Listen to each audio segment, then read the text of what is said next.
Some of the greatest movies have been adapted from books. Strap yourselves in, you're not going to want to get off this ride. Hello and welcome to the Daily Weekly Podcast. We'll be sharing our thoughts on a variety of movies and TV shows. And of course, we'll be discussing the latest entertainment news. I'm Bradley. And I'm Rachel. It's part 2 of the last episodes. Woo! More of the same. Well done. Good job. Yeah.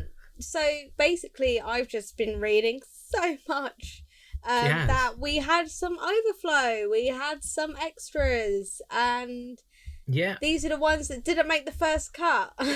And it's some that I picked myself, so maybe I can talk a bit more. Oh my god, imagine that, eh? Wow. It's an honour to be here. Thank you for having me, Rachel. Oh, you're so welcome. I mean, I have completely taken over this podcast, so you're more than welcome for being allowed on your own podcast. Thank you. Right, so as always, check out all the links in the video description if you're watching on YouTube.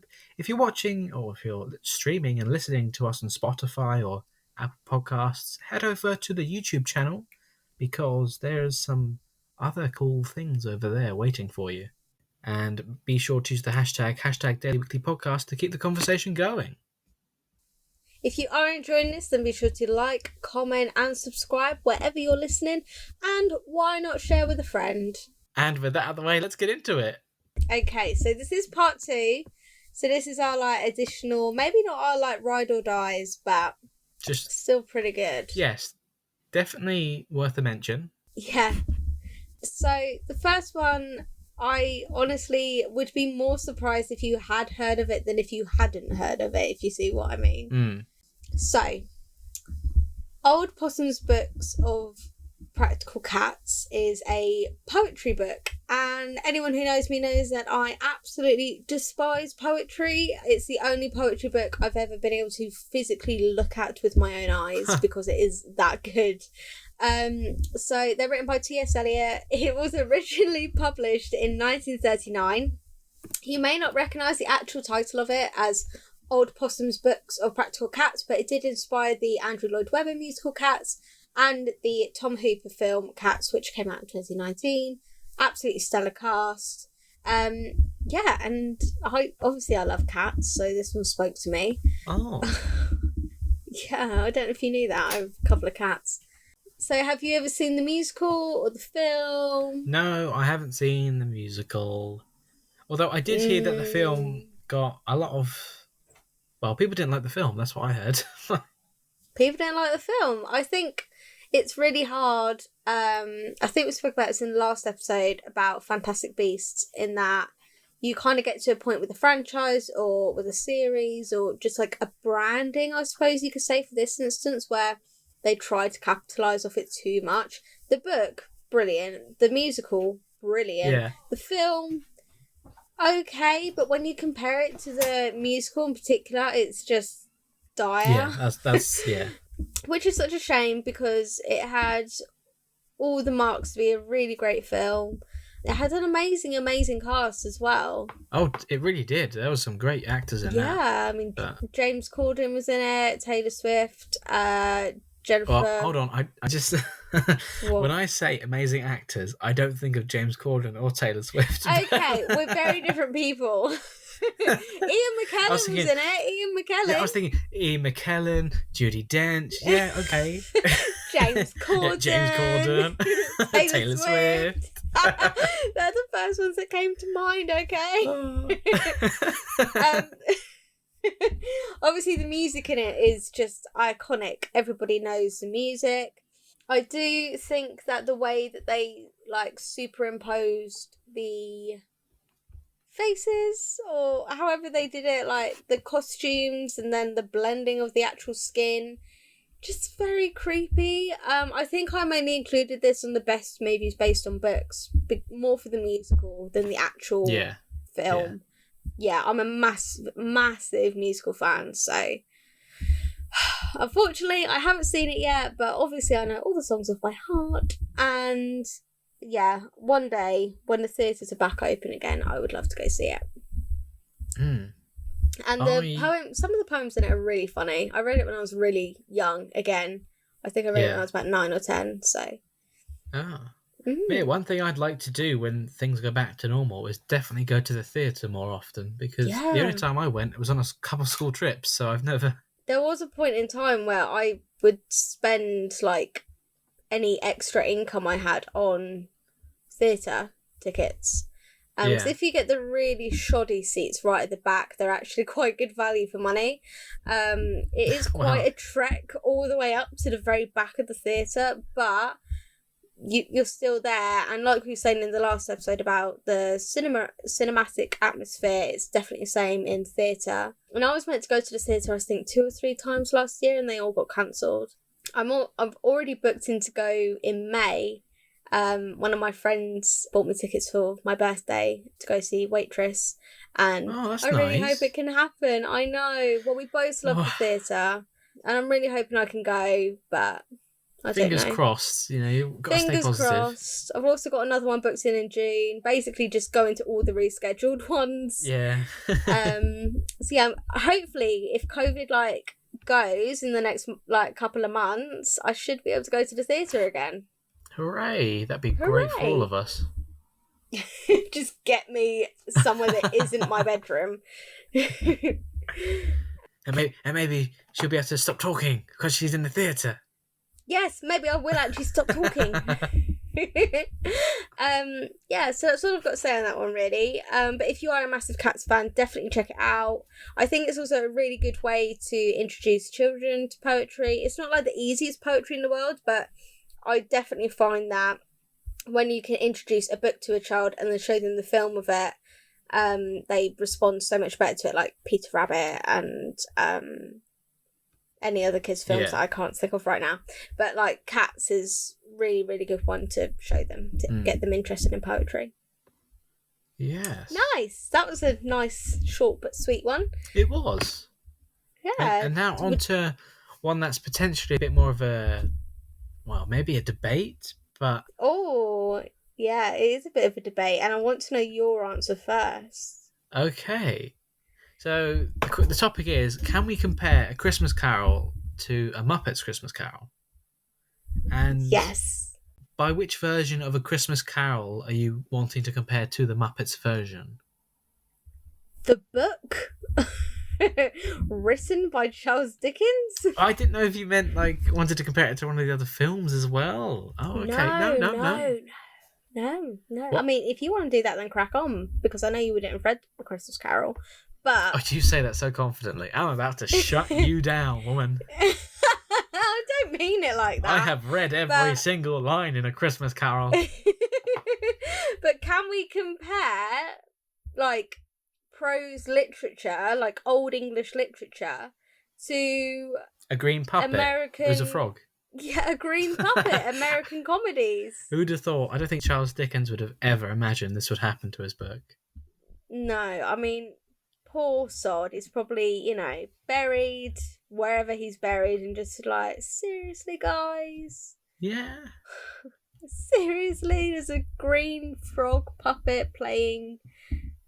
one of my most iconic characters. But at least you got Michael Caine, so that's okay. I got Michael Caine. Yeah. I actually watched it around Christmas, and I had to look up what year it was made, because Michael Caine looks so young in it. I know, it's not a modern film. I always just imagine him as a really old man, but... Michael Caine's been an old man for all his life. All his life. Like David Attenborough, they've just been old forever. They were never young. Oh. but A Muppet Christmas Carol was made in 92, so that is nearly 30 years ago. Yeah. God. But yeah, do you think we can compare it to the book A Christmas Carol, which was written in 1843, so over 100 years before that? I think it's a yes and no answer. I mean, yes, because it is based off that same story, and how you can compare the characters to think, oh, what's this version like compared to that version? But then it's also no, because how different it is. That's my... I'm on the fence, is where I am. You're on the fence. I am. Have you got a preferred adaptation of A Christmas Carol? Because there are plenty out there. My favourite would probably be the 2009 Disney version. Oh, with Jim Carrey. With Jim Carrey, yes. Which I saw it in the cinema in 3D, I remember. Yeah. Oh, I've never been brave enough for 3D. Have you not? Oh. No. Oh, it just feels like a lot going on in It's not really a thing anymore. They don't really do 3D films. You missed your chance. No. Oh, what a shame. I'm so gutted. But it just felt like a lot going on because I have my actual, like, prescription glasses and then I'd have the 3D glasses and layering 2 sets of glasses is painful at the best of times. It's just a lot happening. Yeah, I mean, I think we can compare A Muppet Christmas Carol to the book. As you say, I don't think it's what Charles Dickens envisioned, but you've got to think there are so many adaptations of it. There's also a Disney Mickey Mouse version. I remember watching that a lot when I was a kid. Yeah. I don't know if it came out as like its own feature film or it was just like, I don't know. But I do remember watching that loads when I was a kid. And similar to my previous point, it's a really good way to get kids involved, kids interested in that sort of thing. Yeah. And the songs are just so funny. Well, yeah, that's true. That's something the book didn't have songs. No, that's very true. Yeah, actually, I read in the news, I think as well, around Christmas time, that they found a song from the movie which was cut, but they found it again.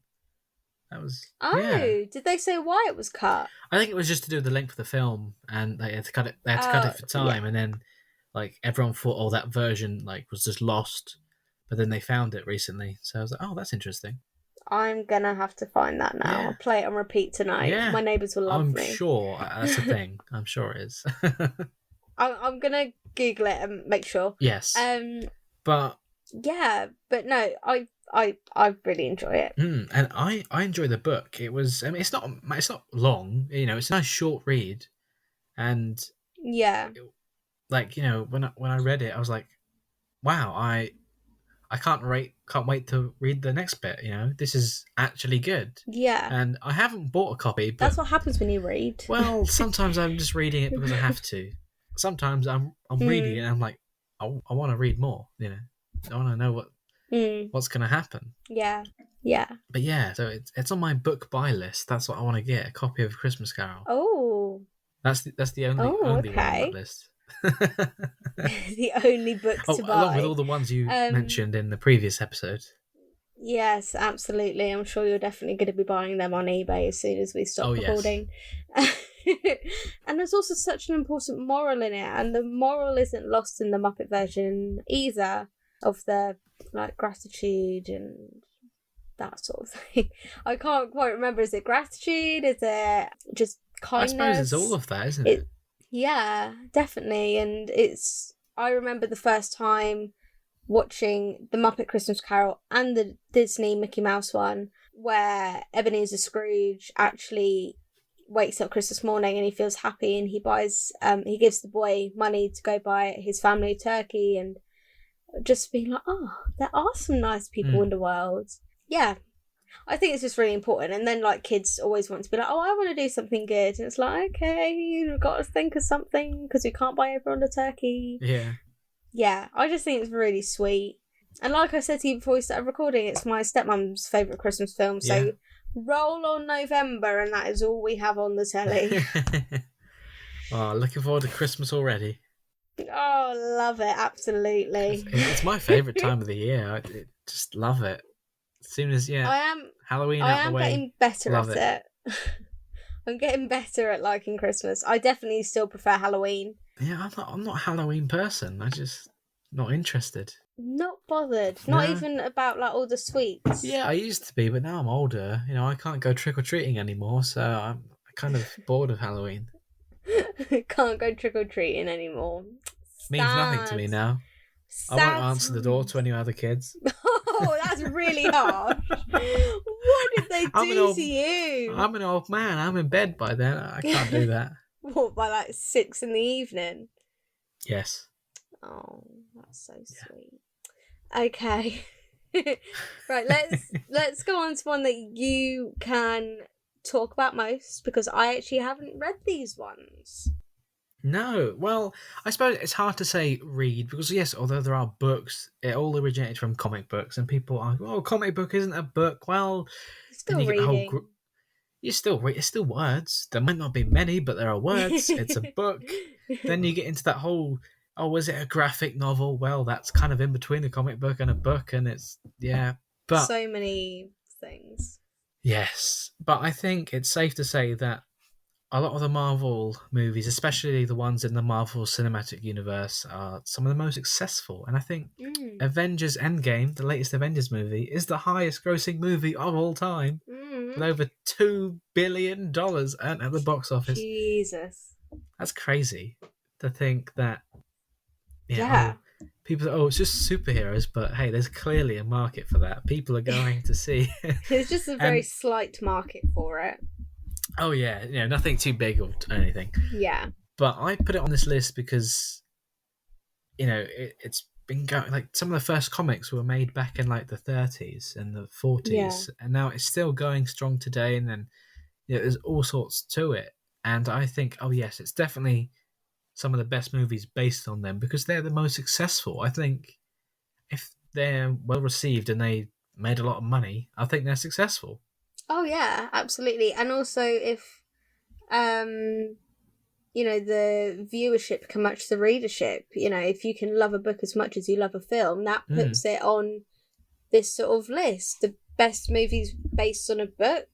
You have to love the book and the film. Yeah. And, as kind of this century, you don't see comic books in shops, especially not in the UK. I don't see comic books in shops. Like, you do get your specific comic stores, and maybe in a kids magazine you'll find some comics, but it's not really a thing like it was in America, for example. No.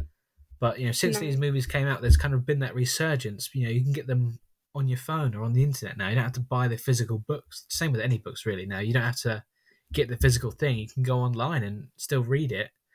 And there's definitely kind of been that resurgence in people taking an interest. Oh, this is based on the book. Yeah, I'm going to go read the film now. Some people don't know it was based on books. So yeah. It goes for a lot of movies, not just superhero ones or Marvel. You can, like, even one I'll go on to talk about next, like James Bond.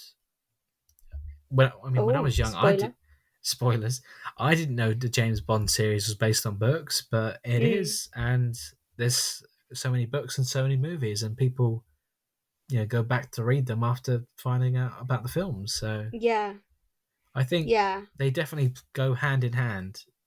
A successful movie based on a successful book, they're going to complement each other. Oh yeah, absolutely. Just out of interest, this is just me being nosy, do you know what the first comic released in 1939 was? The very first one. Are you quizzing me? Do you have the answer? Is that what? No, I don't. I just wondered if you knew. I don't think it was anything mainstream, so I don't think it was anything like Superman or Batman or anything. Although they were amongst the earliest. But I think it was something. I'm not sure. I want to Google it. Have a quick Google. I know. I'll do some music. I will not do music. Okay, so according to Google, the first modern comic book was called The Famous Funnies, and it was released in the US in 1933. Careful how you say that. Famous Funnies. That's Funnies. Just that it's not mistaken for anything else. Absolutely not. But no, I think comics should be seen as a viable reading resource.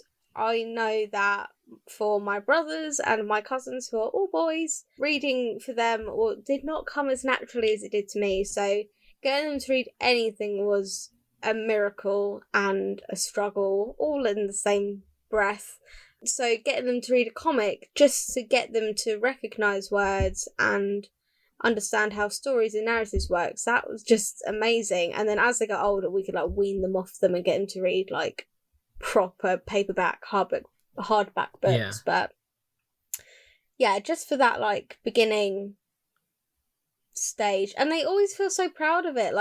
Their friends would be reading I don't know what David Williams or whatever, and they'll be like, oh well, I'm reading this comic book and I'm reading about Spider-Man. Yeah, they love it.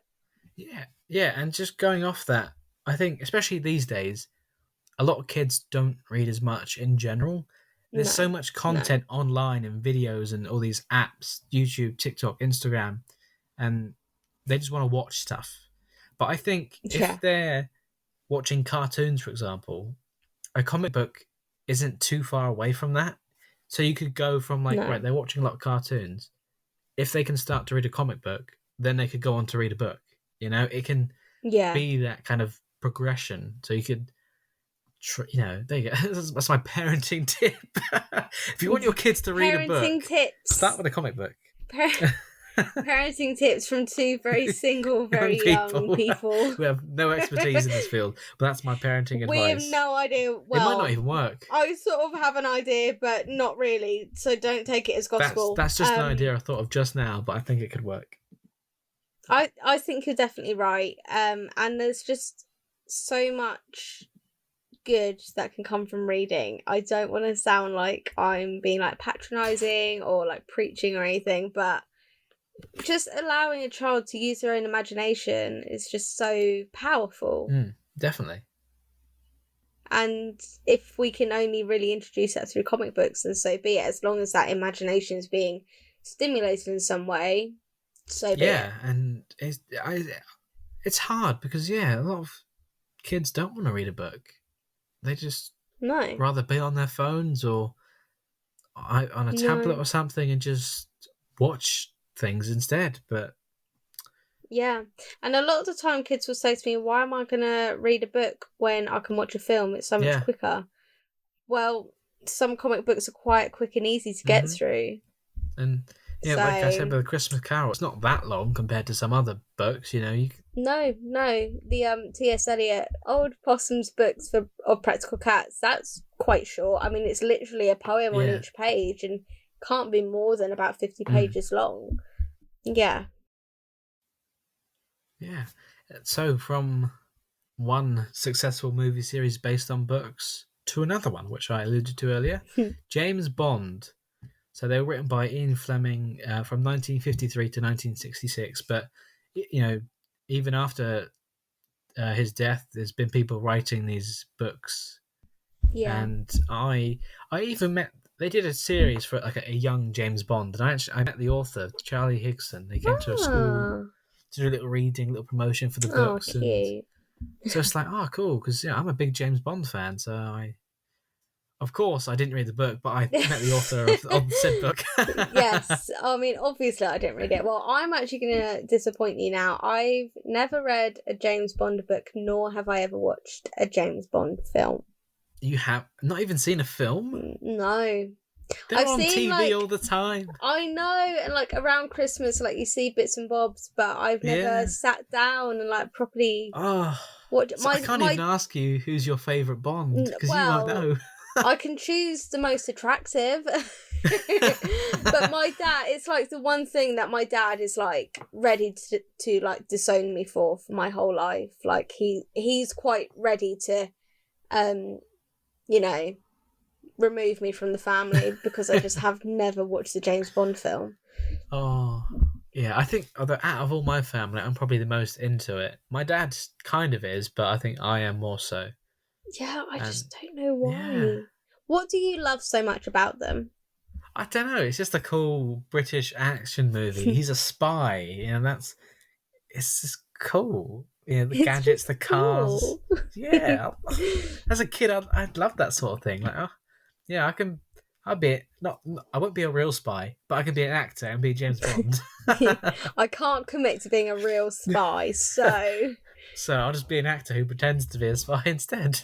Yeah, see, when it comes to spies, I'm gonna be really basic and say I'm more of a Johnny English kind of gal. I'm more of a cock-up spy kind of gal. The people who wrote the first, maybe all the Johnny English films, they actually wrote James Bond films, so it's not too far. Yeah, which I thought was interesting, because when I found that out, I thought, oh, that's cool. They've gone from writing the actual serious stuff to writing a comedy. So I thought that was kind of nice how they could, just do things they couldn't do in the serious film. Yeah. So that was an interesting fact. So going back to what you asked me, well, tried to ask me, who is your favourite Bond? I like Daniel Craig. He gets a bit of hate, but I quite like him.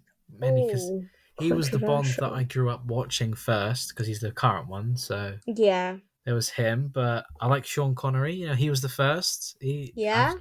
seen a few of his movies. Pretty good.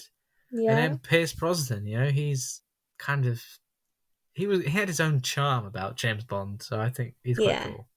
That's the one I'd say be my favourite just because he's the most attractive. I think so too. He is, isn't he? Pierce Brosnan, oh yes. He is. Yeah, James Bond. That was good. Yeah.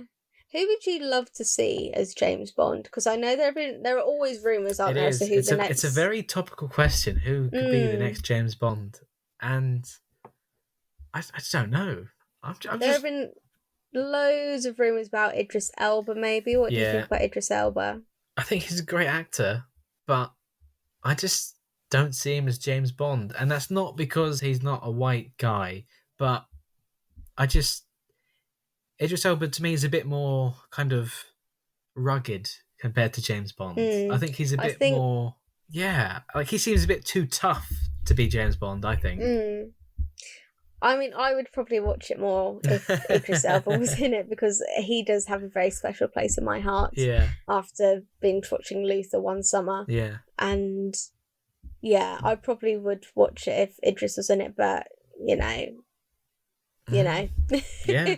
Who would you think of all the actors in the world?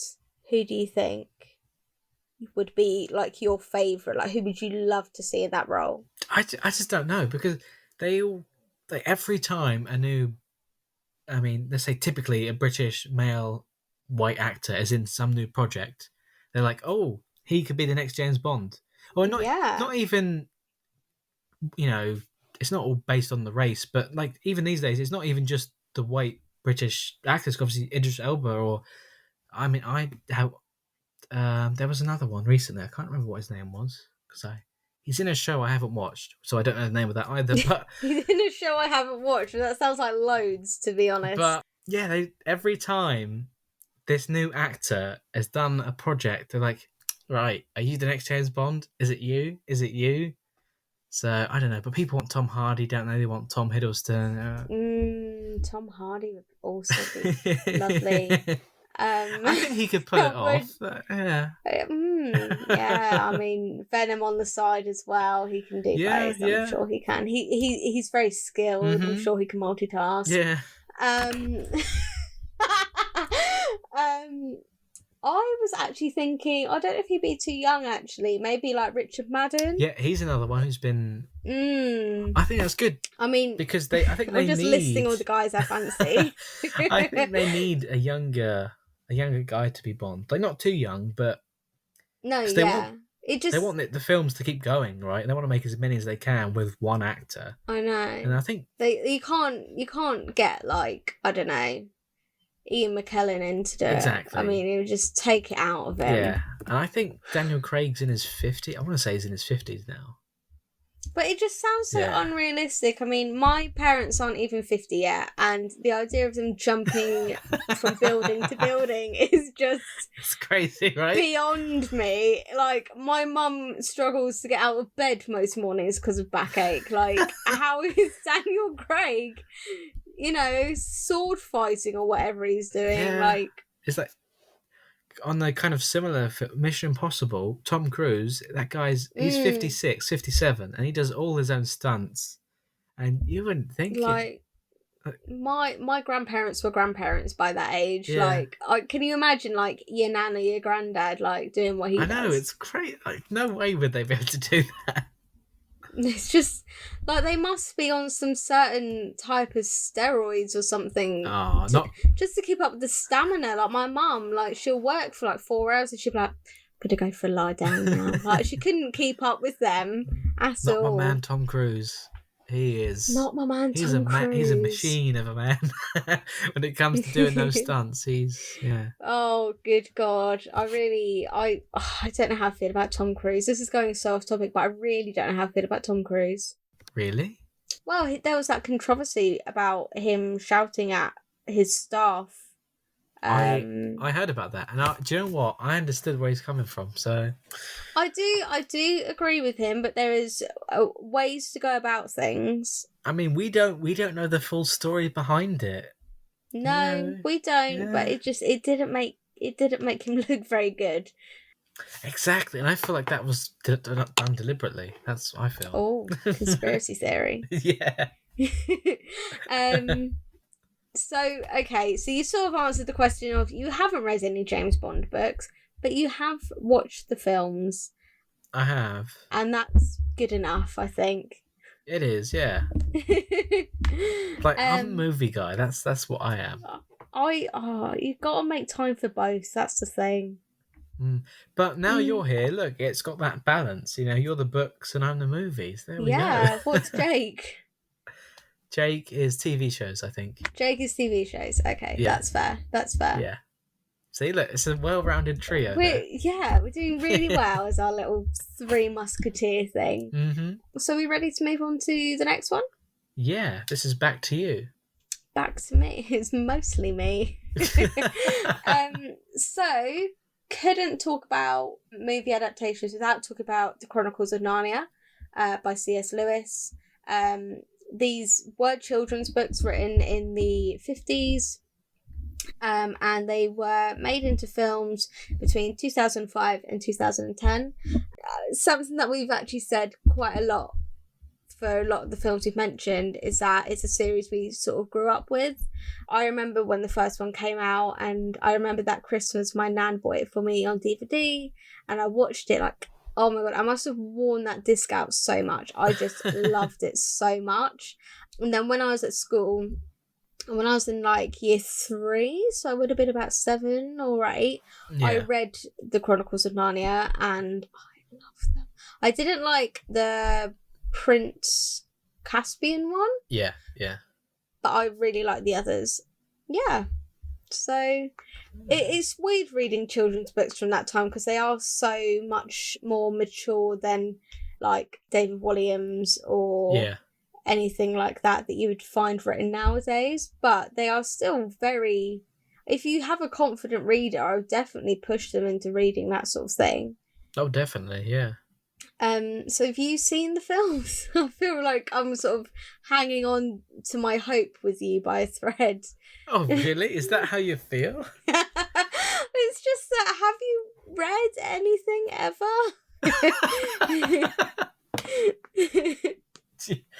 Yeah, I think I've read about 3 of these things that you've mentioned. Oh, okay. Across both episodes, I've read about 3 of the books. That's really reassuring. It is. See, I don't have eyes for reading. I have ears for listening. I really wonder where you were going with that. Like, what are your eyes for then? What do your eyes do? They look. They don't read. They just play. I feel like we're just losing it at this point. Like, come on! My eyes, they're placeholders. They're windows to the soul.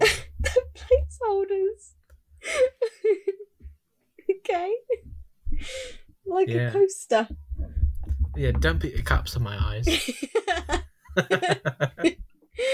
Oh, but then if you're going to argue that point, then my eyes aren't meant for reading either, and that's why I've got glasses. I have glasses too. I'm holding them right now. Are they being held on your face or in your hand? Currently in my hands, although my face was holding them a moment ago. Why? My face was holding them. Can your face hold things? Don't know. That's a question. Should we give it a go for a video? How many things can your face hold? It's like that game. What was that game where you put the things on? What was it? I can't remember. Oh, is it the What Am I sort of game? Is that what you're thinking? No, not at all. But yeah, that one. Yeah, you put things on your face. No, it's a I haven't played it in over 10 years, and it doesn't involve a face. But you're trying to put things on this animal. Buckaroo. That's it. Yes. Buckaroo! Oh my god! Buckaroo used to scare the living daylights out of me. My mum used to get it out. I didn't just like so that it I would because I do don't the like it thing to she go said. off. No, oh my god. And then it used to go off and the cats would like shit themselves and run away. And it was just a very distressing experience for everyone involved. God. It was traumatic. Yeah. What were we talking about? Chronicles of Narnia before.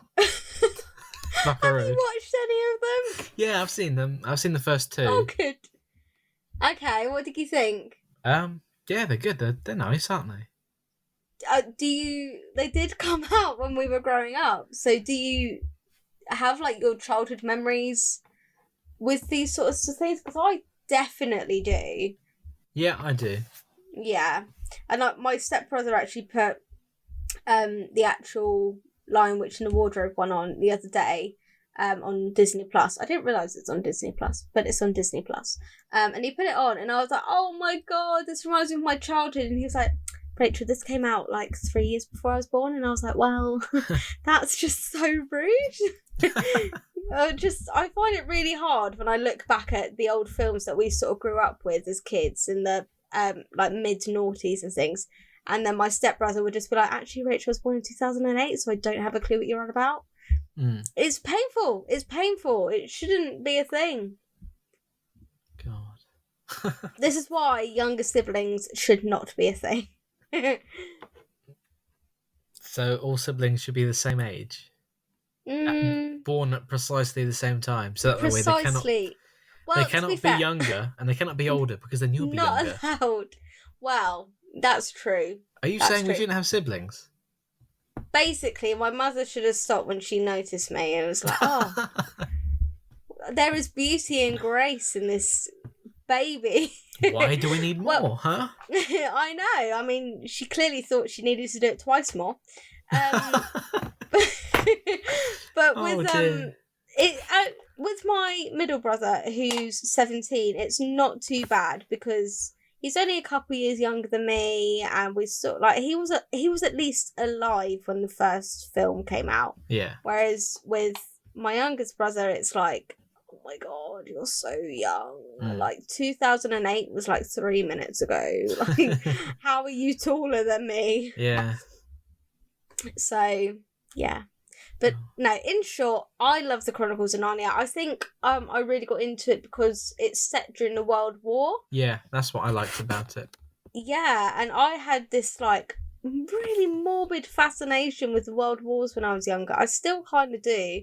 I just love history, and I don't know, like the first bit where you can hear the air raid sirens go off, I'm like, oh, here we go. Yeah, and it's so morbid. The first time I actually saw it was in school because we had to write about it. Oh, okay. Yeah. Like the first... so we had to write about the opening, like the first few scenes. Yeah. Like the first half an hour or whatever it was for an English lesson.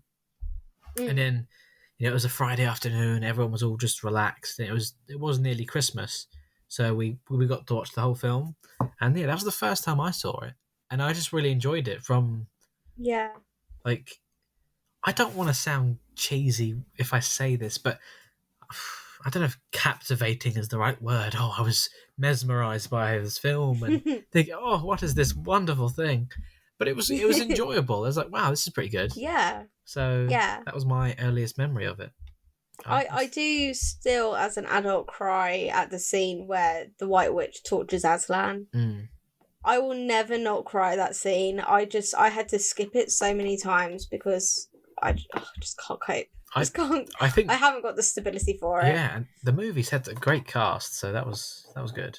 Yeah, you only realise when you look back, like, how amazing that cast was. Yeah, because like you don't think about that when you're a kid watching it, but no, you just think that's a fawn with a man's head, and then when you grow up, you realise, that lion really can speak.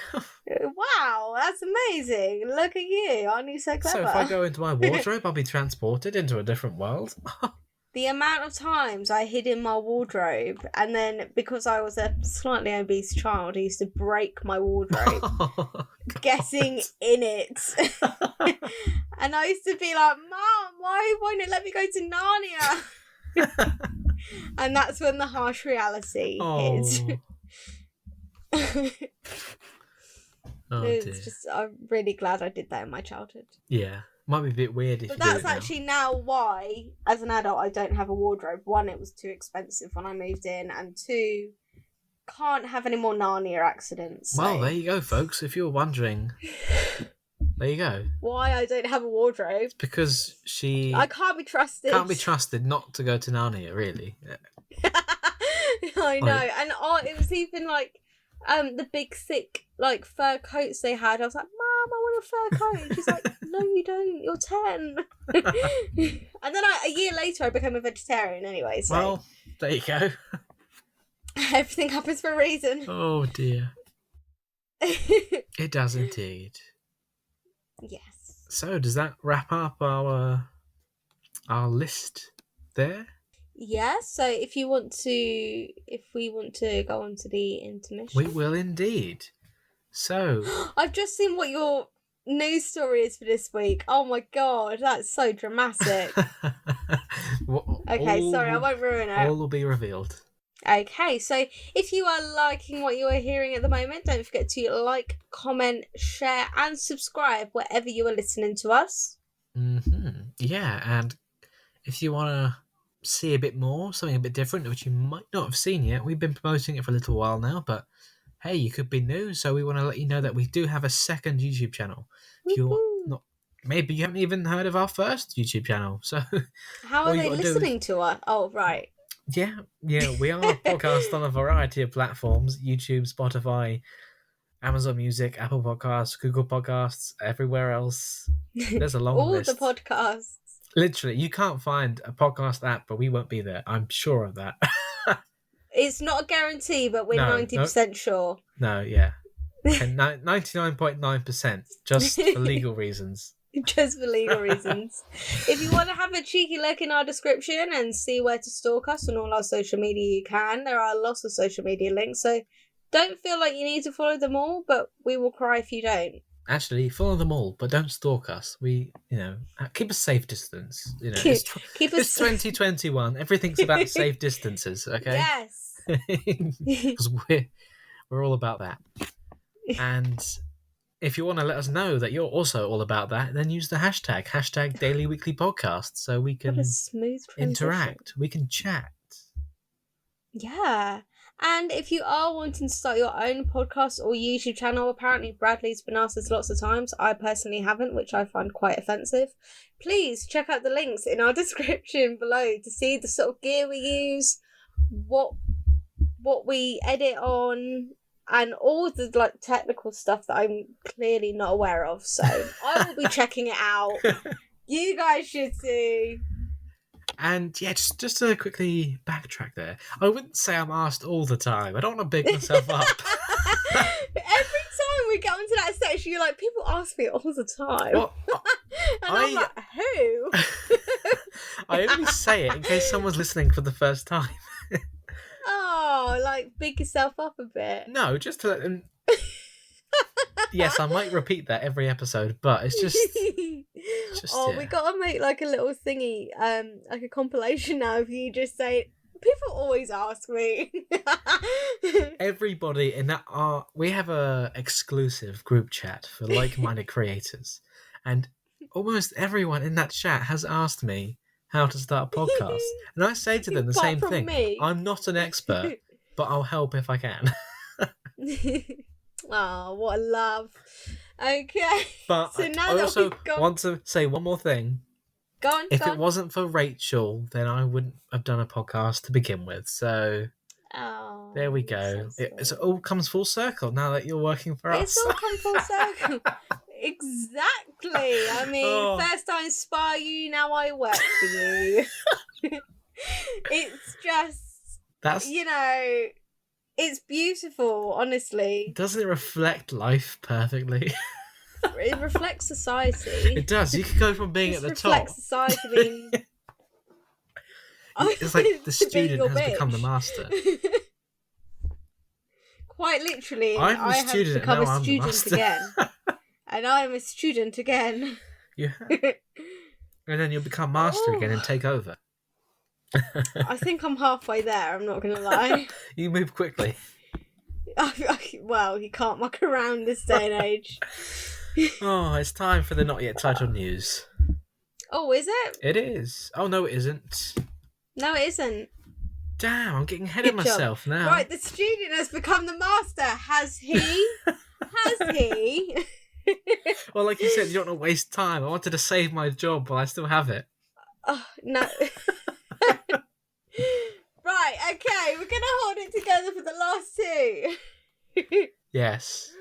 Okay, this is yours. It is mine. Mine entirely.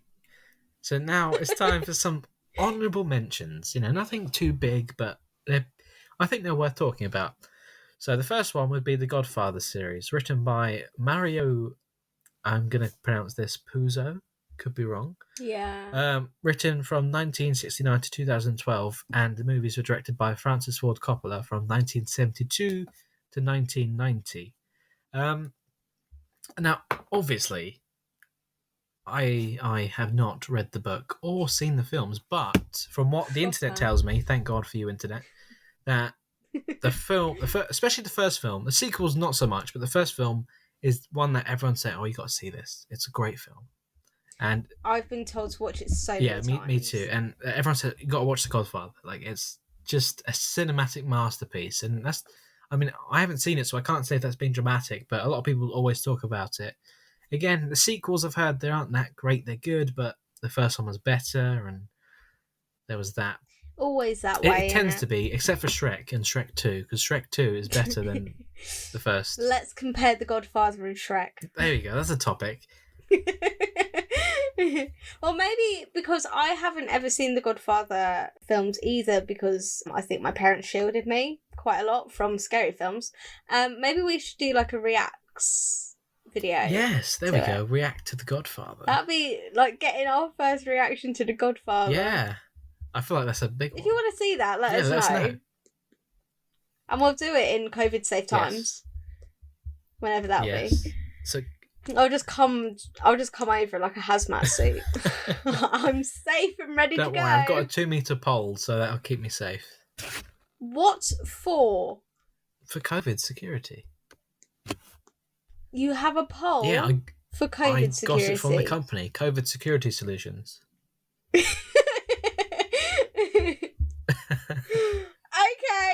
You don't have one? No. What? No, wow. I have an umbrella and... An umbrella. A loud voice. And a loud voice. That's going to keep you safe, is it? Yeah. Tut. It's done all right this far. Well, do you know what else is going to keep me safe? A car that can fly. A car that can fly! Oh, because you know what? Sometimes the M25 is a right biatch in the morning. Yeah, so what I would do if I had my own flying car... is fly. Is fly, mainly. Instead car. If I could drive... If I could fly, I'd be a car. If I could drive, I would. That's all I'm saying to that. What's quite interesting about this is that it was written by the same guy that wrote the James Bond film, the James Bond books even. Yeah, and I only found this out because there's a documentary on TV not too long ago where David Walliams and this inventor guy were trying to see if they could make the car from Chitty Chitty Bang Bang fly. Yeah, because obviously... Oh my goodness, I saw the advert for that. I'm so gutted I missed it, because I like Idris Elba, I have a bit of a thing for David Williams. It's very weird and we're not going to get into it. But I'm so gutted that I missed it. I never intended to watch it, but it was on and I never changed the channel. And I found it rather interesting, actually. Did they make it fly? Not how you'd like it to. Oh, that's a bit... Yeah, because it was practically, physically impossible to... What, to make a car fly? To get that car to fly in a way that it looked so, yeah, like it could just fly. But it's worth checking out if you're into that sort of thing. But yeah, so that's when I found out that Chitty Chitty Bang Bang, the novel, was also written by this Ian Fleming, who also wrote James Bond, which is kind of strange to think about, I think, because I would never think of those two films being created by the same person. And what I found even more interesting when I made notes for this is that Roald Dahl actually helped write the screenplay for the Chitty Chitty Bang Bang, which I didn't know that either. I didn't know that, and I'm actually pretty gutted that we didn't include any Roald Dahl books in either of these lists. Yeah, because I guess we're going to have to make a part 3, Rachel. Oh, God. Oh, they're going to love it. Oh, dear. But maybe that's because I actually haven't read Chitty Chitty Bang Bang the book, but obviously I've seen the film thousands of times. Yeah. And maybe the book is quite different to the film, because the film, if Roald Dahl was to ever write any screenplay, it would be Chitty Chitty Bang Bang. Yeah. It's just so Roald Dahl-esque, I think, like the colours and the characters, like Barbara Windsor's in it, like it's that sort of film. So maybe the Ian Fleming novel is quite different. Maybe we need to read it and find out. Yeah, we gotta find that out. A little investigation there. Yeah, it's also quite worrying. I've only just realised it's called Chitty Chitty Bang Bang. You don't want your car to be going bang bang. No. But that's the sounds it made, apparently. That's why it was called that, so, you know. That's what happens when I drive. This is why Rachel's not on the roads, because her car goes bang, bang, boom, explosion. Oh, good God. It's so much safer that I don't drive. Please don't encourage anyone to do it. Oh. So, yeah, I love the film, and now that I know that it's a book, I'm going to get onto eBay and buy that book. I feel like you will actually follow up on that as well. I was literally picking up my phone to do it. Oh, wow. Oh, okay, right. We're going to at least wait until we finish recording for that. We are indeed. And we're getting close, people. We're nearly well there. Done. well done. For us making it there, for you making it there, because it's certainly been something this time. Yeah, could say that. I feel like it was such a good idea to record 2 episodes back to back, and now we're a bit delirious. And yeah, on paper it seemed amazing, but we're gonna do it so well, and we just recorded for 3 hours straight, and now we're like, please like us. Yes, we hope you're enjoying it. It's a bit casual, a bit more informal, but we're fine. Yeah, we're all good, aren't we? We're all good. We're fine. So yeah, I think we have actually wrapped up quite well there. Yeah, and now it is time for the not yet titled news. I'm sure of it. Yeah, is it? Am I wrong? Yeah, I mean, we don't need to do these general discussion points that you've outlined. No, because everyone knows where to go for our media recommendations. Basically, if you really want to hear the general discussion points, just listen to every other episode ever.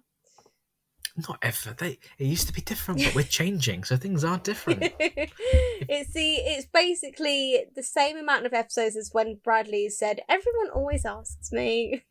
Basically, the last 3 episodes since you. Since everyone always asks me, Rach. Since Rachel's joined the team, and it's been me and her co-hosting these podcast episodes, it's all changed. I know. I mean, I just bring out the worst in Haters people. Gonna hate. I don't. I want to put spoons on my eyes. There you go, that's a video idea. Oh. No, please don't, because you know I will. How long can you keep spoons on your eyes? Hey, we said about not putting cups on your eyes. Put spoons there instead. Right, that's it. I'm going to do it. It's time for the not yet titled news. Now, this story is actually from July 2020, but it was in the archives. A bit outdated. A little bit, but it was one me and Jake never got around to featuring, and I just want to feature it now because I think it's just... Plans for a floating budget hotel on Swansea waterfront scuppered as the boat sinks. So, right. The boat that was... Floating hotel in itself sounds quite far-fetched. It does, and the boat that was going to be the floating hotel sunk before it was launched. That's just like all my Titanic nightmares in one. At least it happened when no one was on it, But I just... Well, you say that. There might have been like a cleaner on there. There might have been like, I don't know, like the cooks, like staff.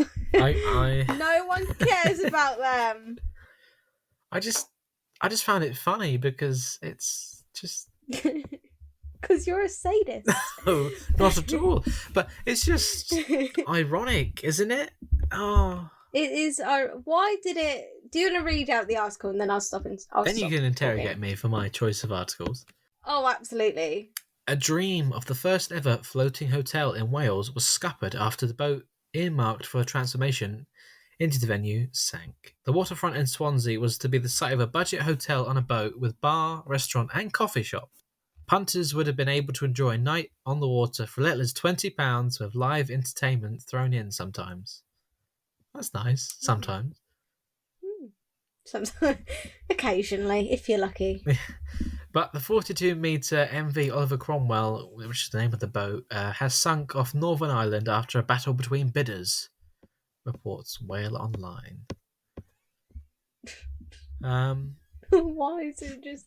Why budget hotel? Does that mean it's like a certain chain of hotels that they can't mention, or is it just called a budget hotel? That's what I think it's just kind of cheap and it's not very glamorous. It's just, Well, not now. It's not. It's at the bottom of the ocean. Well, you could literally be sleeping with the fishes, I guess. So, like Ariel and the Little Mermaid. Yeah, they could all be hanging out there. They got a new home. They got a holiday home. Why not? Off the coast of Wales. Got a holiday home. Where everybody wants a holiday home. Oh, quite ironic though, thinking back to what we talked about earlier with history, that it's the Oliver Cromwell one that sunk, and he was known for revolutionising the royal family, the modern royal family. Do you think it's a conspiracy? They want... Don't turn it into something it's not, but absolutely. For your £20 a night stay at a budget hotel floating on the water. Yeah. I mean, it could have been anyone in history, couldn't it? It could have been Margaret Thatcher, or I don't know who else is really like controversial in history. Like Guy Fawkes. They were all there on the boat. Ronald Reagan. Ronald Reagan, Margaret Thatcher, and Guy Fawkes on a floating hotel off the coast of Wales. On a budget floating hotel. Yeah. Oh goodness! I mean, imagine like that. A setup for a bad joke. I was going to say that Margaret Thatcher, Ronald Reagan, and Guy Fawkes are walking to a bar. Walking to the bar on the budget hotel. On the budget floating hotel. In the coffee shop, where they might get some entertainment. Depends if they go on a certain day. Sometimes if they're feeling up to it. For £20 a night. For £20 a night. Split between three, it's only £6.66. Oh, look at that.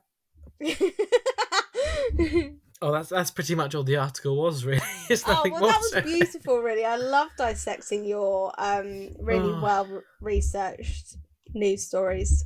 I know. A lot of time and effort goes into these. Are we ever going to title this news section?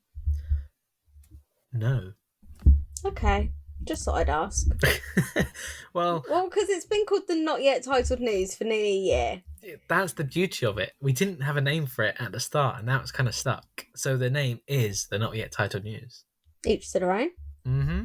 Yeah. Mm-hmm. That's one thing you ain't going to change, girl. Girl? Who do you think you are? The guy who's in charge around here. I'm putting my foot down. Oh, okay. Okay, then. Someone's taking charge. Yes. On that note... Yeah, go on. You know what to say. I know what to say, do I know what to say. It's like my third episode. So... Oh, you changed it, and I was just going to go in with it. Oh, gosh. Evil bastard. So, don't forget to let us know what you think the best movies based on books are. And we might even make another entry. Well, we know we're going to make another entry to this series because we have, like, the entire catalogue of Roald Dahl to go through. But if you have any specific recommendations or what you want to see featured, let us know. You can find us on Facebook and Instagram. Also, as I said earlier, our social media handles are down below, so I don't even need to go over it, really. Just in case you forgot, it's a nice friendly reminder. Friendly reminder, please go stalk us and please go be our friends. Because you've been listening for a long time, so we want to reward you with our presence on social media. Where you can enjoy even more of us. I know, because you might miss us, and that would be heartbreaking. It would be. And, if if you are missing us, send us a tweet saying I miss you. #Daily Weekly Podcast, and And we might give you a shout out. Why not? Hi. we might. We could do that. We could, but I don't think anyone's going to do that. But thank you so much for listening or watching. If you've been watching us on YouTube, well, we haven't really done anything, but thank you for listening to our voices. That was smooth. Wasn't it just? Yeah. And just, share it with your friends. Get them involved. Share with a friend. Put them through this, Because they want to. They want to. That they want to listen to an absolute movie geek and an absolute book nerd talk about this stuff for, I don't know, like Too 2.5 hours. It's all been worth it, though. And also, hasn't it just? If you haven't listened to part 1, go listen to part 1. That's even better. We were more awake when we recorded part 1. Part 1 is actually better. So if you watch this first and not that other one, you know what to do now.